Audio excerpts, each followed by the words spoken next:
Hey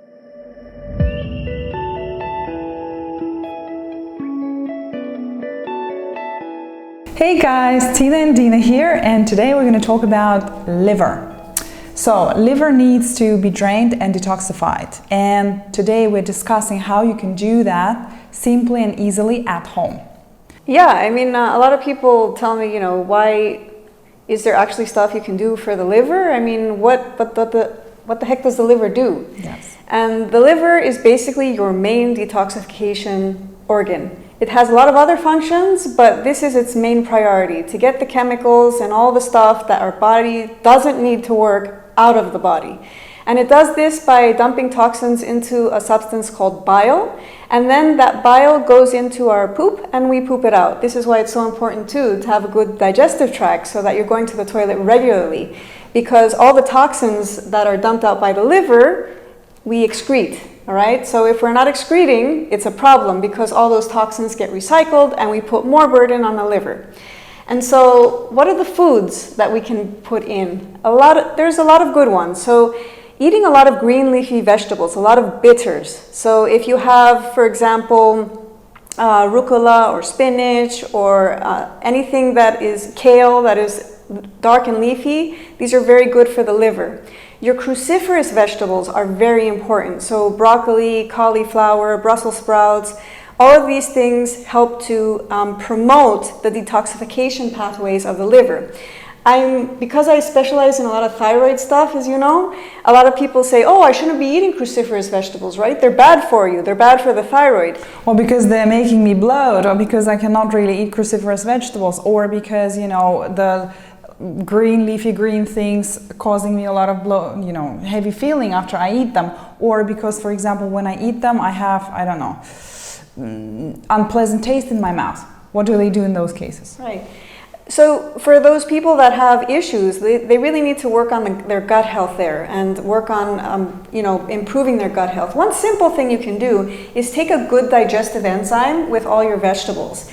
And if you're having trouble with your raw vegetables, cook all your vegetables. Mm-hmm. Okay, you lose a little bit of vitamins there, but you're still getting a good amount of phytonutrients that your body needs to fight disease. So yeah, definitely steam your broccoli, steam your cauliflower, or cook them otherwise, or roast them in the oven. And then you can definitely take your enzymes with your meals, and that'll help to alleviate a lot of the bloating and symptoms that people feel. As far as the thyroid goes, though, as soon as you steam any broccoli, it kills the component within it that is deleterious for the thyroid. In fact, there were studies done that said you need to eat about 3 to 5 kilos of broccoli daily to possibly affect the thyroid. And I don't think anybody doing that. Do that. Yeah. And so it's more beneficial to eat them than to not. Very important for liver health. Because one of the main root causes of thyroid health are toxins within the body. So we really need our liver to be working. Other things that you can do, you can drink teas. So rosehip tea is very effective. Dandelion tea is very good as well. Do you like dandelion tea? Is it nice? Nice tasting? It's not that nice tasting, but you know what? A little trick I do is I brew some, I let it cool down, and I stick some in a smoothie so I don't taste it. Okay, I think that's a great idea also, to put your green leafy vegetables in the smoothie so that you don't actually have to, chew them. A lot of people have problems chewing those vegetables, and they say that, the bitter really taste difficult. is overwhelming. Yeah. Yeah. So if we think about a smoothie, what do you think about this idea? An avocado, your green leafy vegetables, the dandelion tea, and then what else would you put there to make it a bit more palatable? Bananas. Bananas? Berries? Berries as well. I mean, bananas are one of those things that I think it's the misunderstood fruit. Because a lot of people think bananas are too sweet, and then they're going to cause issues and flare-ups, candida flare-ups, and parasitic flare-ups. They're actually low GI. They're low glycemic index fruits. Really? So, yes. So if you use a banana, I prefer you use a banana rather than sticking stevia and artificial sweeteners and anything like this in your smoothie to gain sweetness. And in your banana, you're getting potassium, you're getting fiber, and so no problem there. Another alternative, as I mentioned, are berries. There's lots of frozen berries that you can buy in the shops, and they're also low glycemic index and are paleo-friendly, keto-friendly, and many other restrictive diets friendly. And they have a beautiful taste and Yes. lots of beautiful properties like antioxidants and nutrients and phytonutrients that you mentioned before. Yeah, so that's a great idea. I mean, smoothies are a great way to get in nutrients of things that you really don't feel like chewing and tasting. So it's a great opportunity to get that powerhouse of nutrients all at once. Very good. As for therapies that you can do at home, so I would mention probably 3 very easy ones. You can do clay packs, castor oil packs, and coffee enemas. I understand that not everyone wants to do coffee enemas at home. However, if you do, then you can contact us to see what kind of coffee we would recommend for you to use and how often you would do the coffee enemas. But this is a great way to detoxify your liver. As for castor oil packs, we did a video on castor oil packs, so you can search in our video section and find it. And clay pack is a simple way of drawing the toxins out through your skin. You just use high quality clay, preferably green. You would put a clay pack on your liver area, and the liver area is just below your rib cage, the last ribs of your rib cage. So it's quite a large on the right side. On the right side, yes.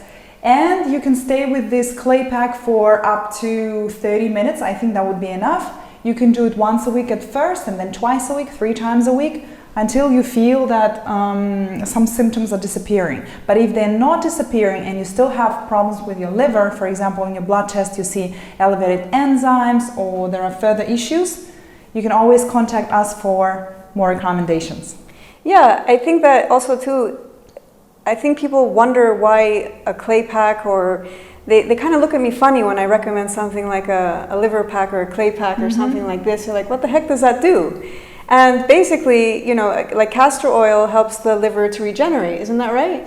That's right. Also, castor oil penetrates the skin very easily. It's one of those highly absorbable oils. So whatever you put together with the castor oil, it goes straight into the liver to either stimulate or kill parasites or regenerate. So it's a fantastic way. And it's very easy. Yeah. And it doesn't cost practically anything. So it's something you can definitely do at home. And remember that detoxification takes a lot of nutrients to do. So if you're nutrient deficient, in other words, you're the kind of person wakes up in the morning, has a coffee, doesn't eat till lunchtime, has some pizza for lunch, and then has some biscuits for a snack, and then for dinner goes out and you get some other takeaway or other treat, you are very nutrient deficient. You're not getting the right nutrients into your body to help with detoxification. Just to name a few, you need magnesium, all the B vitamins, zinc, you need coenzyme Q10, you need iron, you need things like N-acetylcysteine, which help produce master antioxidants in the body. And so if you need a bunch of amino acids, so if your diet is protein deficient, you ain't going to detoxify. So very important to support that. And so if you need more tips from us in terms of how to eat, what supplements to take, what other therapies we can do in terms of liver health, please call us or leave a comment below and we'd be happy to answer any of your questions. Thank you, guys. Thank you.